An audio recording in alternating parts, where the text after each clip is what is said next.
think one of the lovely things about the play, or one of the really commendable things about the play, is it's written by someone who's alive and who's here. Yeah, and who happens to be directing it as well, as opposed to a dead guy, you know, who was called Shakespeare 500 years ago or whatever. The story was based on fact. It happened, the beginning of the play actually happened to me, and the rest of the play is definitely fictitious. It's definitely a journey into the mind of reality. Two stories running at the same time, and a story 60 years ago that happened in another country, and a story that's happening now in Australia. And these two stories come together so that at the end of the play they collide in quite a dramatic way. I have to say it was my favourite one of his plays. I thought it's a really interesting play because it's a play that conveys really quite complex themes, such as, you know, the nature of reality, or more like the perception of reality, how people perceive it differently. But the problem with a lot of plays that try to do things like that is they come across as very sort of inaccessible to a lot of people. And this is one of those plays that even if you don't get any of the complex themes, anything like that, you can, or even if you get them but you don't give a damn about them, you can still listen to you can still observe a really interesting, funny, sometimes spooky story about this sort of drama that's unfolding with this supernatural event. I think people should come see our play because it has a bit for everyone. You know, it's got nudity, it's got comedy, it's got some violence, but it also deals with very serious themes. It does have a sense of reality because what happens to the character, Dan, is that he has this sense of deja vu, and everybody's had a sense of deja vu. You could be in a place somewhere miles away from home, and you know, you get this sense that you've already been there before. What do you think? Don't really. You need to get your mind something a bit more practical. Come on, Sue, be serious. Hey, you really are shaking. All right.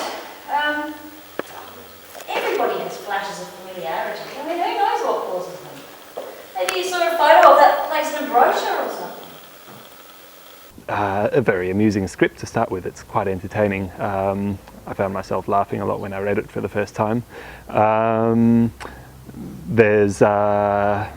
It's quite varied. There's scenes between 1940s Italy and modern day Australia. It's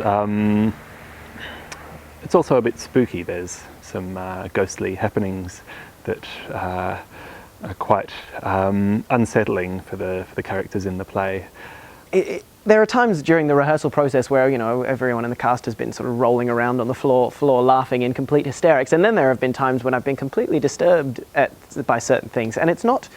It sounds like you know, an unfortunate mix, but it works. It's one of the only times I've seen it work really well, like the sort of the crossover between comedy and drama, and almost using the comedy to sort of draw people into a false sense of security that they begin to mistrust later on in the play. I mean, it makes you think, but at the same time it's really entertaining. I mean, I was surprised at how funny it is in parts. I mean, I think it's because there's the two segments, the two settings. There's the Italian setting and the modern day setting, and there's a contrast between the two that Don's written in there.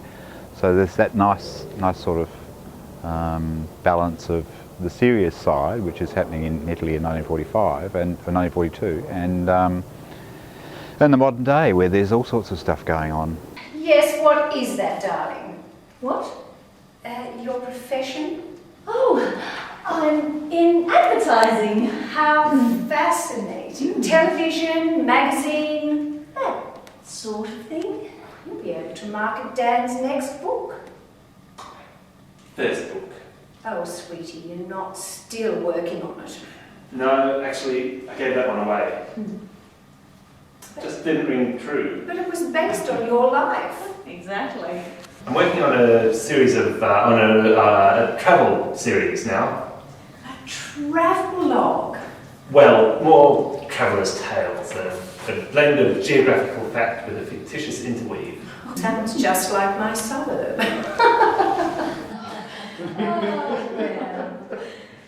despite the fact that it has supernatural undertones running throughout the play, it's actually something that people can relate to. I think most people have probably, moved into a flat after doing some travelling or moving around and starting off relationships, starting off new lives, having adventures, spending time with friends, and also trying to come to terms with things that happen to us in life that we can't always explain. Gee, I liked the twist at the end. That's a killer. And I liked the contrast of my two characters very well.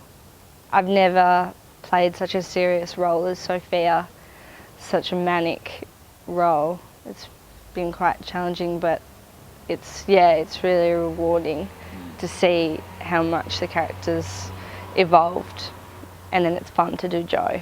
Jo is a bit fun. And you get to see me in my underwear and not much else. I draw the short end of the straw, so to speak. It's fun and it's witty, and actually at the end I think it does make you think. Every director is supposed to say that their cast is the best they've ever worked with. Well, this cast is very satisfying, let me tell you. It's as good as I could hope for. And that means that what I hoped would be at times terrifying, at times funny, at times utterly real, at times devastating and sad, is all there. And I'm just very grateful that it's all come together as well. The fact that I know Don so well, and I knew that he'd write a good play and I knew he'd be a good director, so I knew that it'd be a good play to be in, not one to be missed.